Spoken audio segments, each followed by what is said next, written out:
एक ऐसी पर्सनालिटी जिन्होंने बिना पीएचडी किए उनको 40 डॉक्टरेट की डिग्रियां एनायत की गई थी, और जो रिटायर्ड होने की उम्र में यूथ आइकॉन बने थे, और वो अपने जीवन में एक लक्ष्य को फॉलो करते थे, जैसे कि आपको सूर्य की तरह चमकना है तो उसकी तरह जलना भी सीखना पड़ेगा, और जिनको भारत रत्न, भारत विभूषण ऐसी बहुत सारी पदवियां एनायत की गई थी। और ये पर्सनैलिटी और कोई नहीं, हमारे great scientist doctor APJ Abdul Kalam थे, जो हमारे 11th प्रेसिडेंट ऑफ इंडिया भी थे। और उसी के साथ में उनकी जो शुरुआत की जर्नी थी वो बहुत स्ट्रगल वाली रही थी। मतलब गरीब फैमिली में उनका जन्म जरूर हुआ था, लेकिन गरीबी को उन्होंने अपनी कमजोरी नहीं बनने दिया। अपने बलबूते पर बहुत सारी सिद्धियां उन्होंने हासिल की, और वो अपने लाइफ में जो 7 रूल फॉलो करते थे उसके बारे में मैं प्रगति प्रजापति आपको 7 सक्सेस मंत्र देने वाली हूँ, जो आपकी लाइफ में आपकी सक्सेस को रॉकेट की तरह बूस्टिंग पावर दे देगा। तो जिसको ये बूस्टिंग पावर चाहिए, ये वीडियो वही पूरा देखेगा। तो डॉक्टर एपीजे अब्दुल कलाम ने अपने कमरे की 7 चीजों को ध्यान में रखते हुए हमें सक्सेस मंत्र दिए थे। तो उसमें सबसे पहला है रूफ, मतलब छत।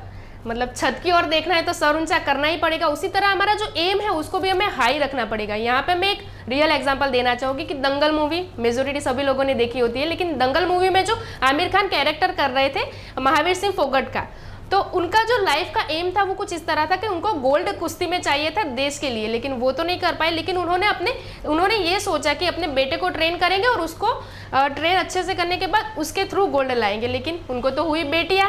लेकिन उनका एम एंड विजन क्लियर था, उसकी वजह से उन्होंने अपनी बेटियों को ट्रेन किया और देश के लिए गोल्ड लाए। मतलब इंसान जितना बड़ा सोच सकता है उतना बड़ा वो बन सकता है, इसलिए एम अपना हाई होना चाहिए।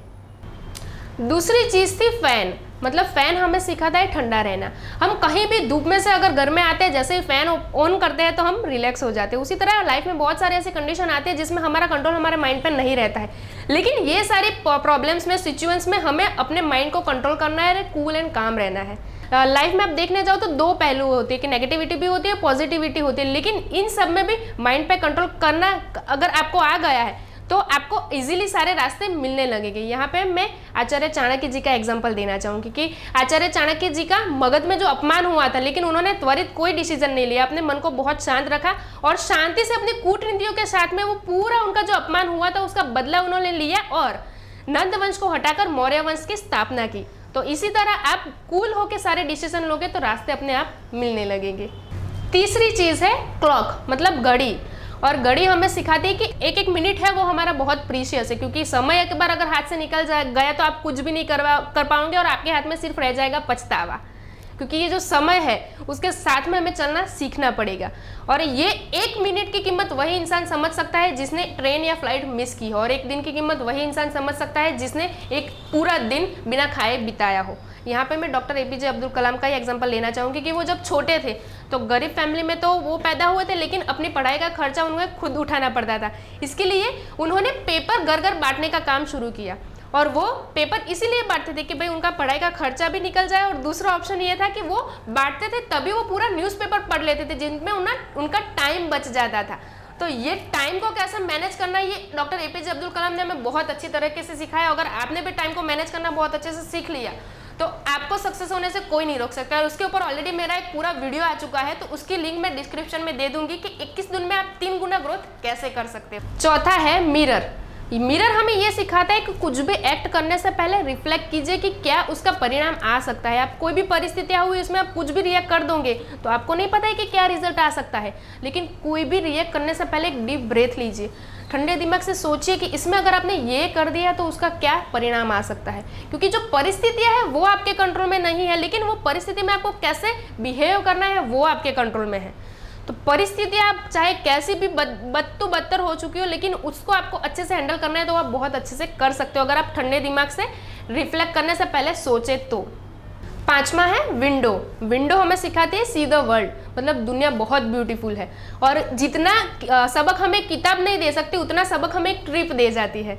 मतलब आप कहीं फ्रेंड्स फैमिली के साथ में बाहर घूमने के लिए जाते हो तो क्या वो पूरा जो ट्रिप है वो आपको याद करना पड़ता है? वो आप अपने आप याद रह जाता है। मतलब हम कहीं घूमने के लिए जाते हैं तो ये हमारा एक बूस्टिंग पावर होता है, जिसकी वजह से हमें नया काम करने के लिए एनर्जी मिलती है। मतलब हम ह्यूमन 8 से लेकर 9 घंटे तक काम करने के लिए सिर्फ नहीं बने हैं, हमें कुछ ना कुछ नई एक्टिविटी भी करनी रहनी पड़ती है, जिसकी वजह से हमें काम करने के लिए बूस्टिंग पावर मिल जाए। और वर्ल्ड को देखने के लिए घूमने की वजह से हमें क्या होता है कि कई बार नए नए लोगों से हम मिलते हैं, नई जगह को एक्सप्लोर करते हैं, कुछ नया एक्सपीरियंस हमें मिलता है, जिसकी वजह से हमारा जो नॉलेज है उसमें बढ़ावा होता है। तो see the world because world is very beautiful.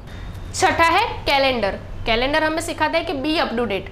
अभी 2023 चल रहा है, तो आपके घर में क्या 2022 का कैलेंडर आप यूज़ करोगे? बिल्कुल नहीं करोगे। मतलब ये कागज़ का टुकड़ा है, उसको भी आप अभी अपग्रेड ना होने की वजह से यूज़ नहीं कर रहे हो। तो सोचो कि अगर आपका जो नॉलेज है उसमें आपने अपग्रेडेशन नहीं किया तो अब वही के वही रह जाओगे, स्टक हो जाओगे, आगे अपग्रेडेशन नहीं कर पाओगे, आगे नहीं बढ़ पाओगे। यहाँ पे एक एग्जांपल ही ले लेते हैं, जैसे कि एक समय ऐसा था जब हर एक के पास में, हर एक की जेब में नोकिया का मोबाइल हुआ करता था। और आज आप देखने जाओ कि नोकिया ने जो नई नई टेक्नोलॉजी आई, एंड्रॉयड सिस्टम आया, उसको एक्सेप्ट नहीं किया। तो आज लोगों ने क्या किया, उसको छोड़ के दूसरे फ़ोन अपने परचेस करने चालू कर दिए। मतलब अगर आप टेक्नोलॉजी को एक्सेप्ट नहीं करते हो तो लोग आपको छोड़ के आगे बढ़ जाएंगे। उसी तरह अगर आपने जो नॉलेज है उसमें अपग्रेडेशन नहीं किया तो आपको मिलने वाली अपॉर्चुनिटी और किसी को मिल जाएगी, आप वही के वही रह जाओगे।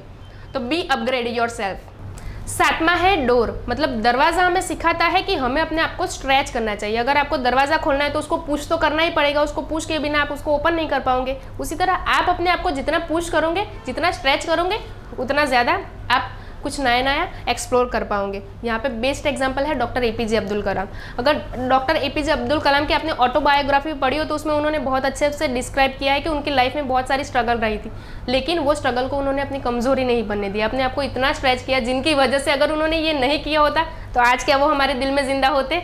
नहीं होते। तो ये 7 सक्सेस मंत्रा थे जो डॉक्टर एपीजे अब्दुल कलाम ने उनके कमरे की 7 चीज़ों को ध्यान में रखते हुए हमें दिए थे। तो ये 7 मंत्रा में से आप कौन सा ऑलरेडी फॉलो करते हो? जो फॉलो करते हो तो वो मुझे कमेंट में जरूर बताना कि ये वाला सक्सेस मंत्रा आप फॉलो करते हो, और बाकी का नहीं करते हो तो आज से ही फॉलो करना चालू कीजिए। तो मैं प्रगति प्रजापति, ये वीडियो के लिए मैं आपका तहे दिल से शुक्रिया करती हूँ। Thank you so much.